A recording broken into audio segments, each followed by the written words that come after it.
Hello, this is If It Was a Book, the podcast that takes real life stories and rewrites them into what would happen if it was a book for people who love reading, writing, pop culture, and general ADHD chaos. Today, I am joined by best-selling author and award-winning television journalist Diana Quincy. Her books have been included in the best of lists of the Library Journal and the Washington Post and more. Diana, welcome. Thank you so much for being here. Thank you. It's good to be here. Thanks for having me. Yeah. So I was reading up on you because I'm nosy like that. How did we make the switch from journalism to writing these incredible books? I always knew I could write. I know, but I didn't think I could write a novel. So I was, working full time. I had my kids were young.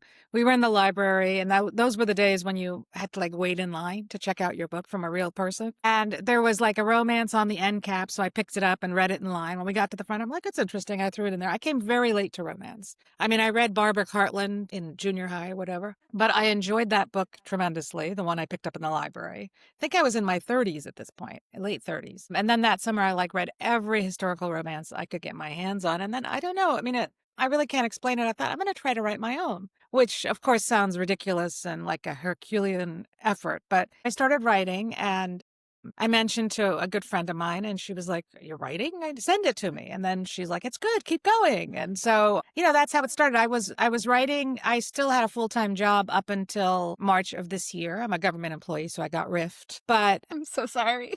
that's okay. It's still in litigation, so we don't know how it'll end up, but it's fine. I was writing on weekends. I was writing after work, before work, certainly during COVID when I wasn't commuting. I had a lot of time to write before and after. And certainly as the kids got older, they wanted me around less anyway. So they knew where to find me.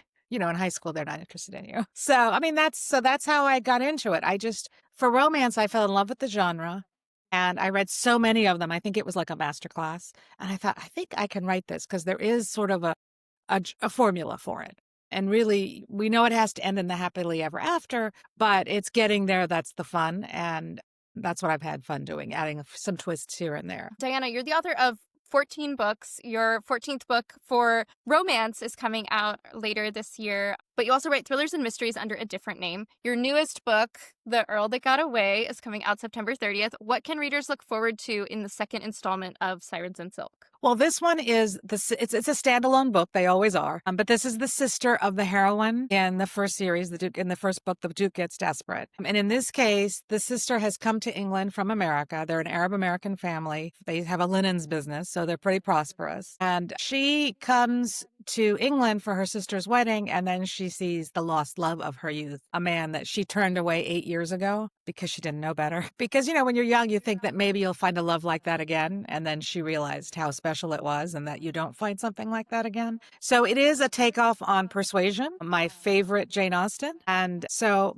just with sort of some twists, her family pressure kept her from accepting him the first time because he was penniless and didn't really have a future. Now, miraculously, he's an earl and he's well-to-do and he's one of England's most eligible bachelors. So he's, of course, suspicious of any intentions she might have now, considering she dumped him back when he was poor and penniless. Yes. I think, because I got to read it early, I think that readers have a lot to look forward to in lots of pining. There was a rowboat scene that I thought was going to be my top scene, but then we got the boathouse scene, which became my top scene. So there's a lot to look forward to. Read the book when it comes out. Well, thank you. I'm glad you enjoyed it. You didn't like the bedroom scene? Was that gross? When he was in her bedroom? I wasn't sure. Was that going to be gross or hot? But my editor didn't have a problem with it, so. I think it falls into pining. But okay. I like them together a little bit more than solo adventure. That. And so this one does take place in England. Did you, when you were writing it, do you ever have to stop yourself from calling him? Because his name is Basil, the right. English pronunciation.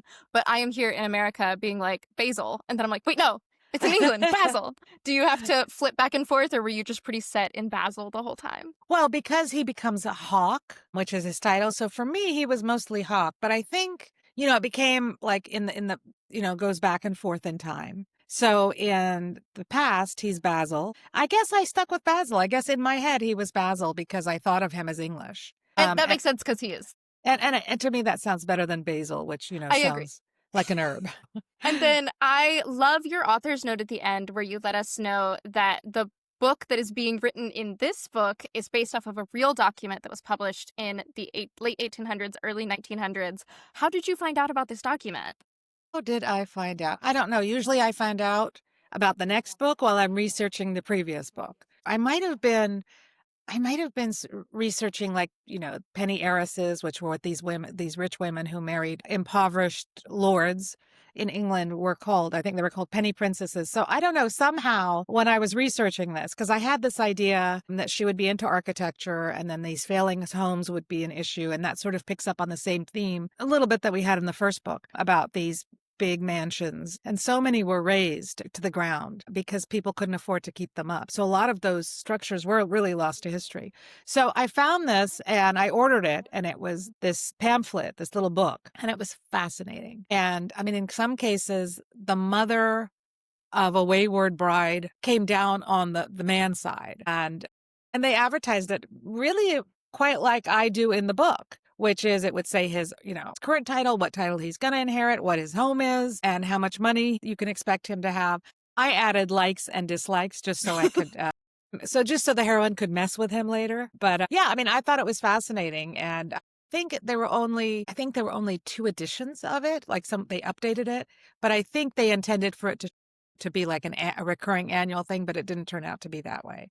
But I found it really, it's a fascinating read if people are interested in that kind of thing. It sounded really cool. I was reading your author's note being like, ooh, I gotta get that. Well, Diana, just like in your new book, we are going to mix some fiction and nonfiction inspiration today. I believe you have a story you'd like to share with us? Well, now I'm thinking, boy, I hope I didn't mess up this story. So I was not bullied much I was bullied like twice that I can think of in my life. Not like persistent bullying, just like 2 incidents. And this one stuck in my head because I'm so mad about the way I reacted.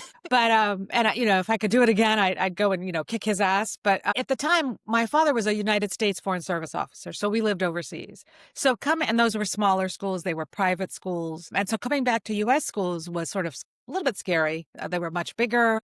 A lot of these kids had been together for years, some of them since kindergarten. And this was middle school. So we were on the bus, and we used to get on the bus last. So we had to stand in the aisle because the bus was busy. It was always full. And so some kid on the bus had some sort of arrow with I feel like it had a leather tip. Okay. And he was like using it to mess with my hair. And so I just sort of itched away from him, and the people were like, "Are you okay?" And what I should have done is grab that damn arrow and broke it and threw it at him. Or poked him anyway. So I was thinking, so what if we took that scenario and this is something, and maybe it was worse, I don't know. But somehow the heroine, who is not me, like meets up with this guy later as an adult, and they're working together or something. Maybe she's his boss. I think it's better if she's his boss. I don't know. Okay. No, I love. And she sees maybe he's got this arrow on display in his office. And so maybe somehow, this sort of becomes the base of a romance. Mm-hmm. But I'm here for you to help me develop this. Yes, I know we'll do it together. Expertise. Really, it's not. But thank you. No, I just do my best and say random things and see what sticks. Let's see. Okay, so I actually love this. I love this start that's like a very childhood enemies to lovers kind of situation that then is a second chance, sort of. And he has to grovel. Of course. I require it. He must grovel.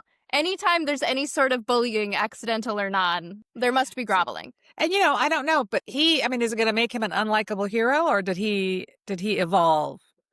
To know that he was a creep? I work with middle schoolers. They do become better people. They are just kind of in the worst moments of their lives. It's just, they're just so uncomfortable with their bodies and themselves, and they don't know who they are, and they just want people to like them. And there's just like no way to do that when you're 12. So I think that he will grow as a person. I think that he will not be the terrible person that he is. And maybe this is a turning point for him. Maybe he has been told by his older siblings that like, oh, well, if you like her, you kind of mess with her so that she'll talk to you kind of thing. And he's like, so I'm tugging on pigtails and bothering her so that she'll pay attention to me because he doesn't know any better. And then as he grows, he's like, yeah, that was a weird thing I did. I apologize.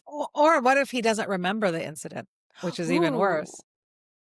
Would you rather they that he not remember it, or he remembers that incident but doesn't recognize her when they re-meet? I think he should not recognize her when they re-meet. Okay. Because I think he should be all about her, and maybe she makes him suffer. Okay. Maybe she messes with him, and he's like, this girl is messed up. Why is she like this? So maybe she does maybe she thinks that she needs to humiliate him the way he humiliated her. I'm into it. So how much later in the future are we going? Because I think an easy way to make it so that he wouldn't recognize her is to have her name be changed. So like maybe she was previously married and didn't change her name back. But maybe he didn't know her. Oh, I see. Because in middle school, you might not. I mean, at the middle school I went to, we didn't all know each other because it was like a lot of kids. It was huge. Yeah. Yeah. And yeah, I guess you wouldn't necessarily know everyone on the bus. Okay. I mean, maybe he thought she was cute and he was messing with her and stuff, but maybe he doesn't remember the incident at all as an adult. And so when she messes with him, you know, maybe she throws him through, puts him through a lot of, maybe she's but is she his boss? Because how much can she mess with him? Yeah, I think she has to be his coworker. I agree. I think it has to be coworker. Maybe they're like fighting for a promotion, kind of a rivals situation where we don't have quite the power imbalance of like if she's messing with him, it's like workplace harassment. Yeah, right. So, but I think that the rival thing comes later after she messes with him. Maybe in the beginning he thinks, oh, she's cute. I'm gonna, maybe, he's interested in her, and maybe she like strings him along, and then bam, does something that embarrasses him at work in front of everybody that makes him look incompetent. And then she was like and then he says to her, "What is your deal?" And she's like, "Well, how does it feel?" And he's like, "What are you talking about?" Yeah. I'm liking this story. I literally don't remember what you're talking about. Which makes it even better.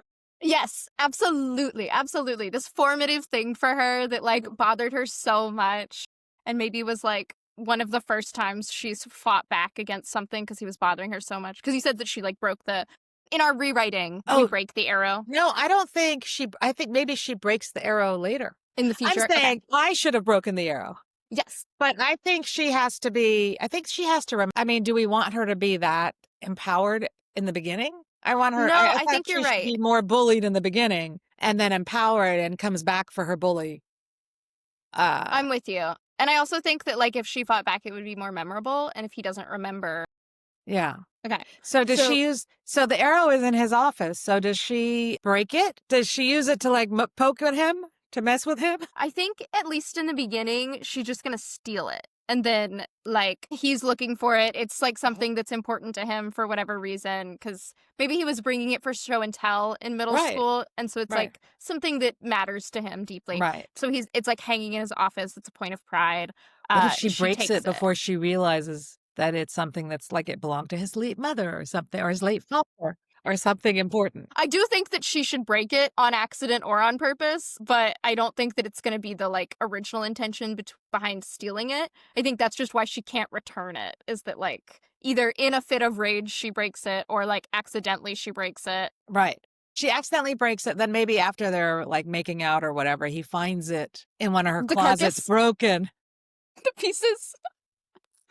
Yeah, I think that's good. Yeah, it's like in a cupboard or something, and they're like having a little time. They spill something, and he's like gonna help clean up, and then opens that and sees the pieces.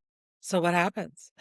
This is our third act breakup. He's pissed. So this is where they break up? If they were ever dating to begin with, this is like a major conflict in the story that must be overcome. So I think it could be his late mother's. It could be a family member who's still alive that maybe she can reconnect him with in order to like solve that problem. Like someone that maybe an estranged family member. Like, so this is her grand gesture. Yes. Yeah. Maybe like an older sibling who was cast out of the family for some reason. So he hasn't seen him in like a long time. I'm going to say it's his brother because, I don't know, bow and arrow.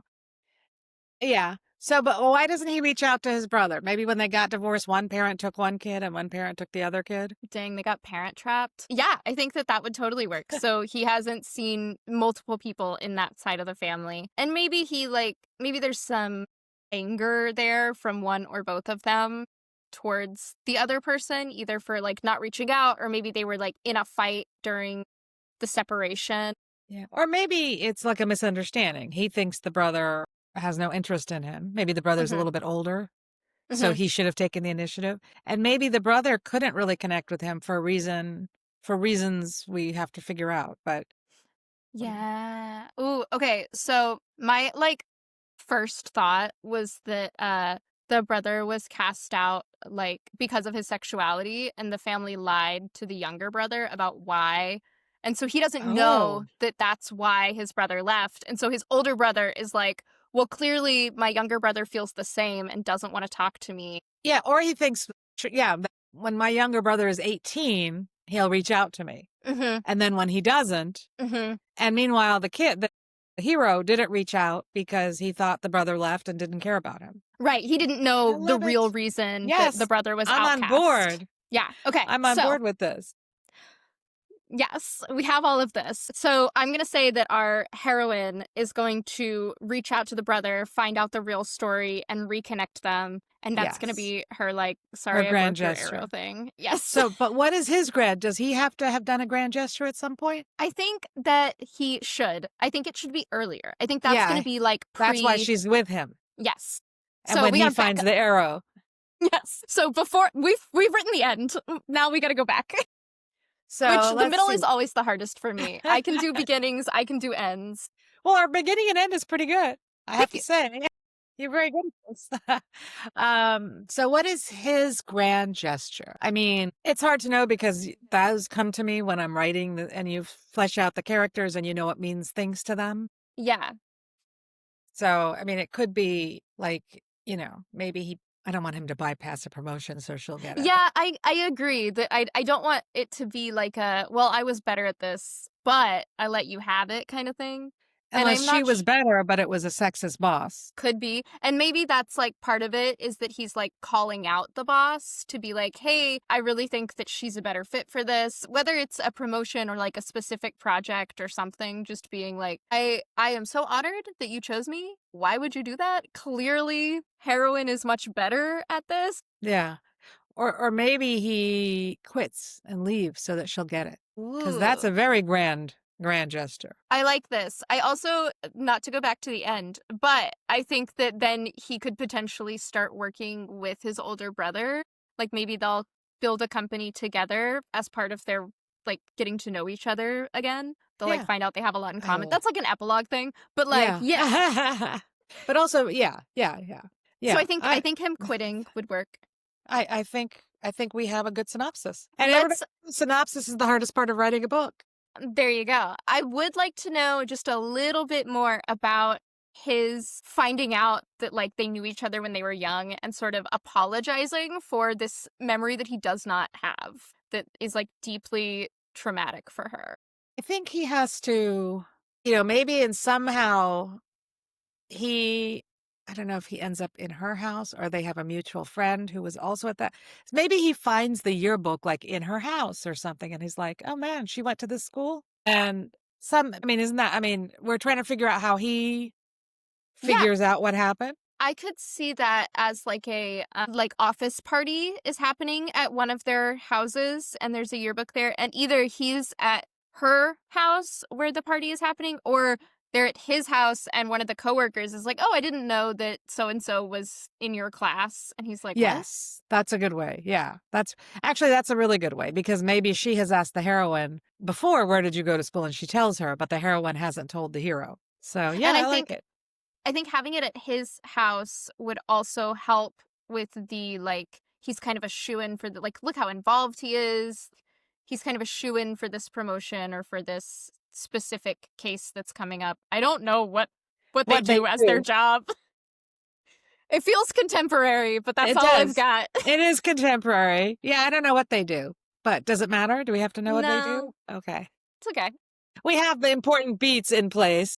That's right. So then he'll find out that they went to school together, and maybe he'll ask her like, hey, did you know that we went to school together? And she's like, yes, it was deeply traumatic for me. And he's like, what? Does she? Well, I think she has to mess with him first. Okay, yeah. So, no. But I think that should be before the reveal. Yeah, she's already messed with him. Yes, you're right.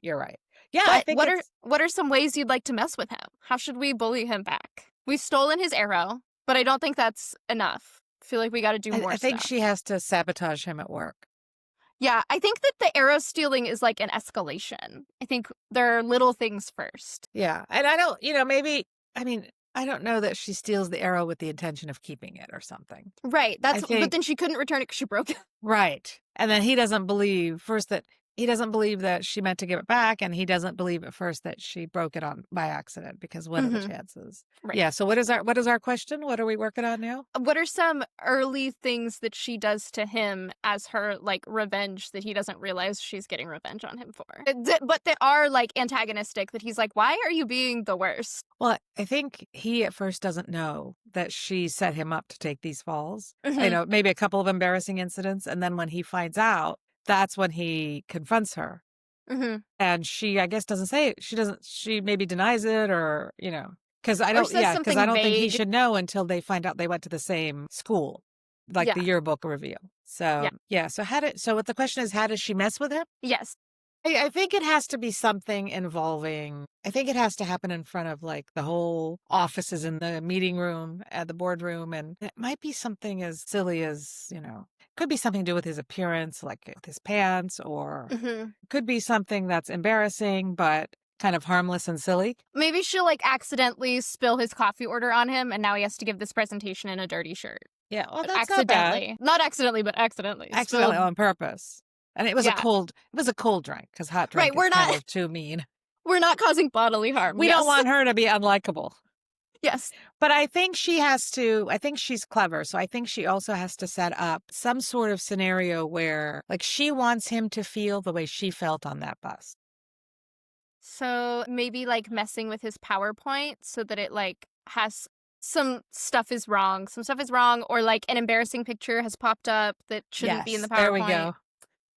Yeah. Or maybe, he had something in there as a joke, but was never supposed to be. Yes. Something like that. That would Yeah, really like a embarrass him. placeholder that then Yes. just got... And maybe it says something like, jerky about the boss or about, Ooh. like maybe the boss has a nickname that the boss is not aware that they have. Yeah. And so that shows up on there and, something like that. I don't think, Yeah. I think something like she messes with him, but it can't be so nasty because he was like 12 when he did it. Yes, but I think that that's good. And I also think it's easy to play off as, like, oh, it was an older version of the PowerPoint that got presented instead of, like, And he the doesn't know final. how it happened or whatever. Right. Yeah. Like, it's easier to say this was an accident than this was sabotage there, even though it was Right. sabotage. Right. And maybe he finds out like she did the sabotage like when like she was kissing him or whatever, or maybe or when she was leading him on or something. Oh, I just to make totally him forgot that matter. we were revenge dating him. Yes, I think that that's great that she, like, messes with it on his computer at his house. Yes. Yeah. And then she dumps him. I think Yeah. she dumps him because she wants to hurt him. Mhm. And I think she has to see something in his current day that might indicate that he's still an a-hole Okay. by mistake, because otherwise she may look like, grow up, girl. This happened when Maybe she knows somehow the brother and knows that the brother was ostracized for his sexuality and thinks that, like, he's also homophobic. And so she's like, But then how obviously would he sucks.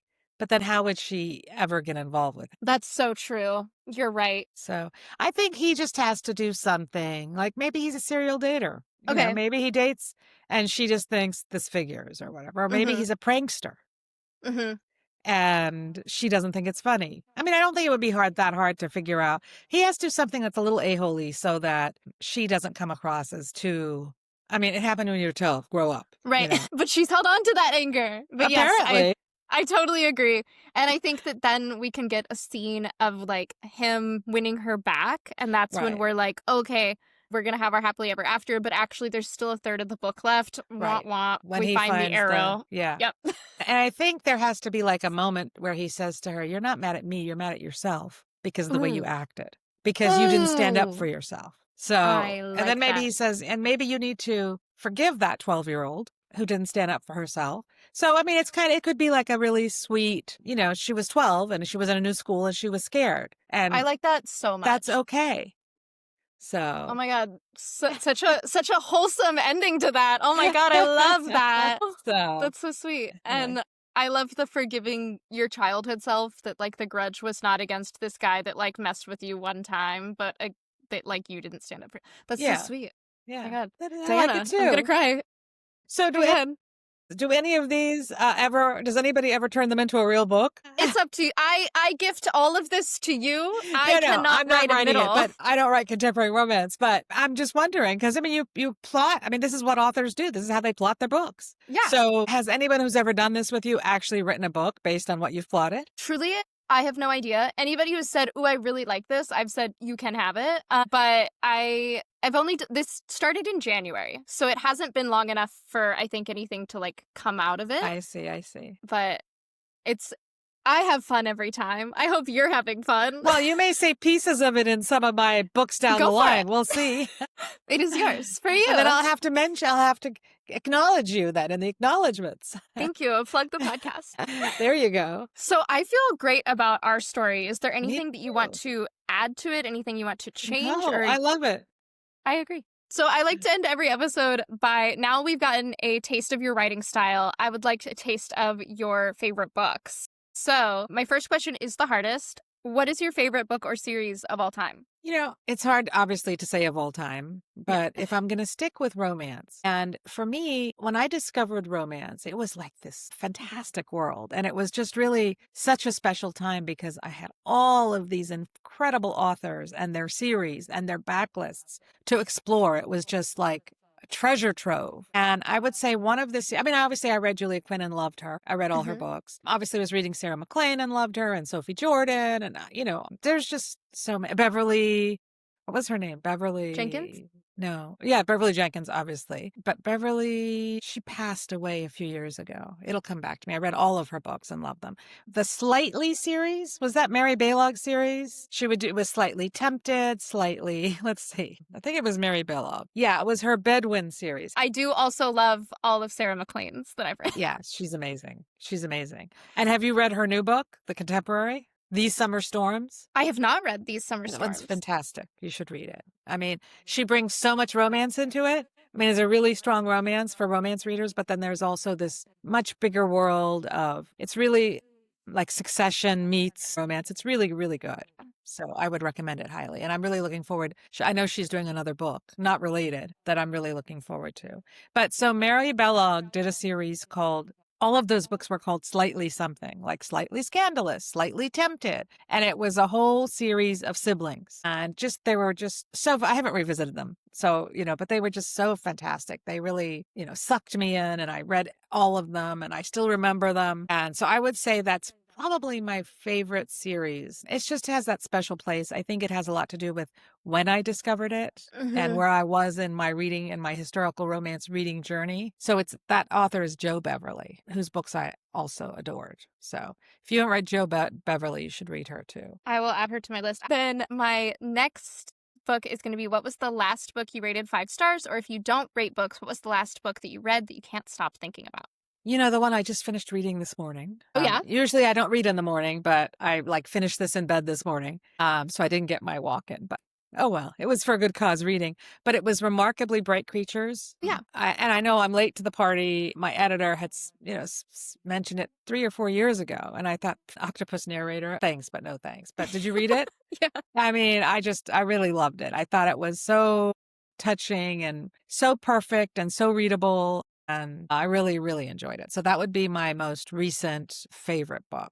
I obviously read These Summer Storms, but that's been a few months. And I really, really love that book. It's just really, it has the family drama. It has the romance. It takes place on an island. There's a lot of sibling dynamics. There's a lot of dysfunctional family dynamics. So it really has a lot going on. And I really enjoyed that a lot. And I love her historical romances, but I really enjoyed seeing her step out of that and seeing, I mean, she's obviously still doing romance and thank God, but I really enjoyed that book a lot. Yeah. And I just read, I read it a while ago because she's a critique partner. So maybe it's not fair, but Joanna Shoup's The Gilded Heiress, which came out a few weeks ago and it hit the list. I hit the USA Today bestsellers list, but that's a really good book too. It's a really great, fantasy kind of historical, not literally fantasy, like fairy tale book set in the Gilded Age. So it's an Anastasia retelling. So it was really good. Love.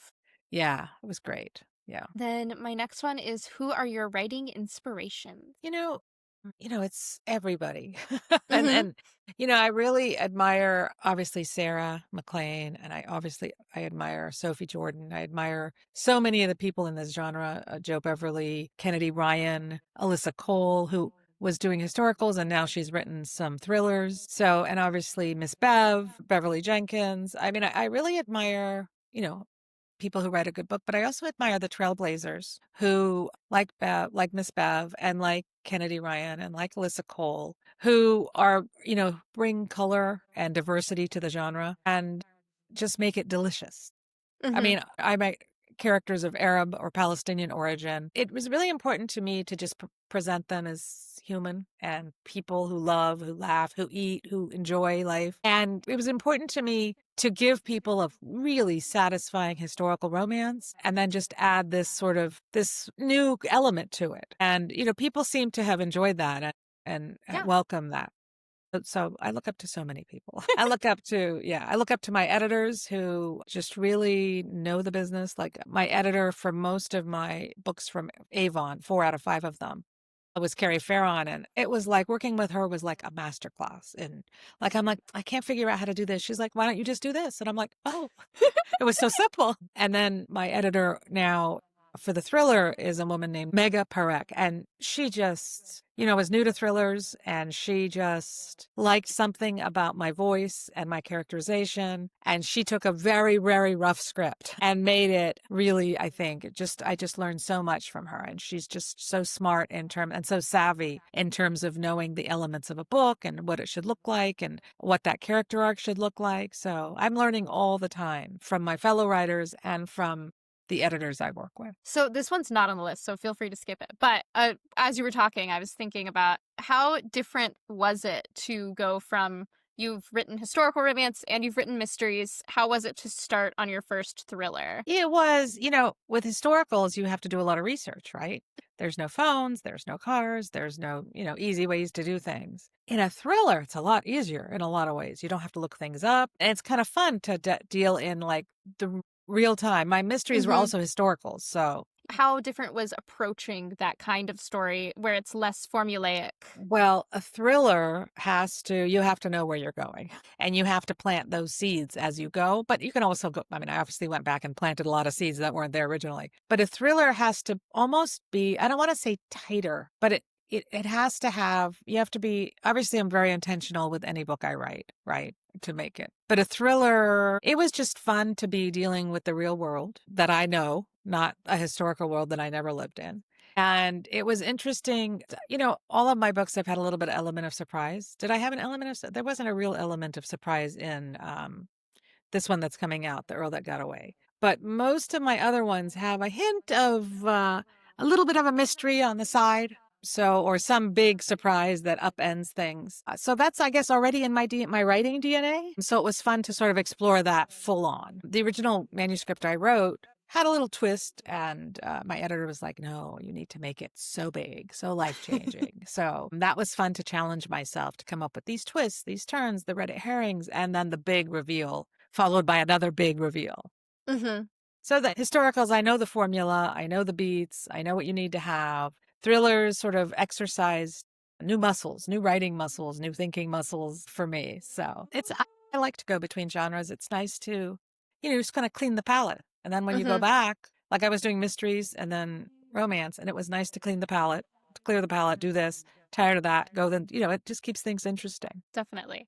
And then what book are you looking forward to coming out in the next year or so the most? The most. Right now, I guess it's Sarah's book. And also, I mean, I know mostly about books about the people who I deal with in some way, but I'm really excited to read Sarah's next contemporary. And also, Joanna Shoup's next book, it's a historical romance, is a Beauty and the Beast retelling where Belle is married to Gaston, and Gaston is obviously a terrible husband, and Beast is beastly, has some sort of, as a result of an accident caused by Gaston. So Mm. I'll be critiquing that one and I cannot wait. So I'll get it early. So that I'm really looking forward to those 2 books. And obviously Sophie Jordan's third book, because I already read the second book. The third book, she's just turning in now. And so I've just helped, I've just heard about it as we went along. but I'm really interested to read it. I don't know if they've announced the title or anything yet, but it's all amazing. The book's amazing. The cover's amazing. The story's amazing. So those are the ones I'm really looking forward to. Yeah. So you've talked about how you do all of these writing critiques and you have your writer friends. Do you have any advice for aspiring writers? And if not, what was the best advice someone gave to you? I mean, I think the best advice is the advice that every writer probably gives, and that's just keep writing and keep reading in your genre. If there's a genre, that's how you learn. That's how I learned how to write historicals. I mean, I went along the way, but even though you don't know, you're internalizing the beats, the elements you have, you internalize them when you've read enough of them. That when you write it, it sort of comes naturally to you. But I would say if you're serious, I mean, there are people who say they're writing a book and then they're like 12 years later, the book's not finished. Just write every day if you can, at least a little bit, or put the date, decide you're going to write 3 or 4 days a week or 2 days a week. I think you have to write more than 2 days a week, but, or every other day, and just keep at it. And I would say, I mean, what helped me a lot was entering contests.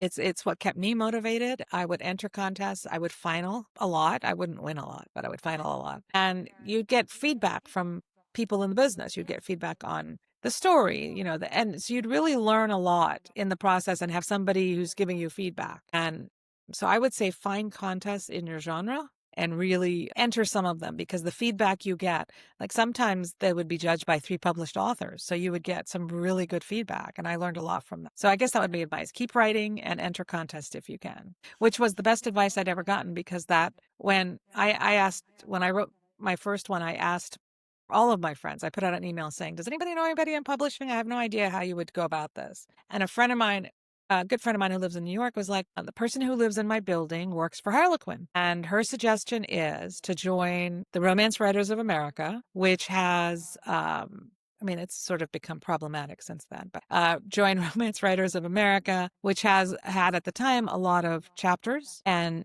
she said, and enter those chapter contests. So that was the best advice, was a stranger through a friend. I don't even know her name, the Harlequin editor. And that would be the advice. And that's the best advice that was given to me. And that's the best. For me, it really worked. It motivated me. It kept me engaged before publication. So that's my advice. And so throughout our interview, I have learned that you also were working full time until last year. And you've also written across all of your different pseudonyms 18 books now? How do you balance that? 18 and a short story. And a short story. Well, mostly I don't have a life on weekends when I was working.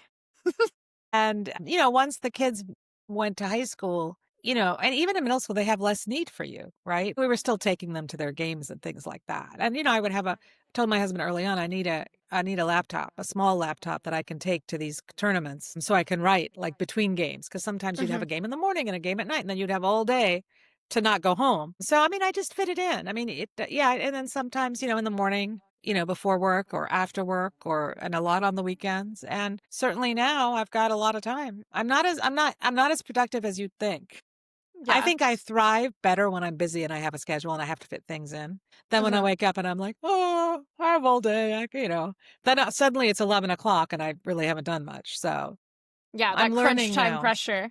I'm learning now that I got sick of the house. So I'm learning now, I get ready, I get dressed to look half decent, and I'll go to a coffee shop. And, then if I've gone to the coffee shop and I've paid $7 or $8 or whatever it is for a coffee, I'm going to write. That's right.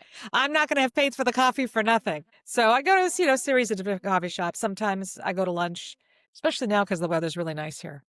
Yeah. And sit outside and have lunch and do a little bit of writing. Just try to, mix it up and make it fun. I have a lot of time now, so I should be super productive, but that's also, I want to, life is short. I also want to sort of travel and enjoy myself and balance it all.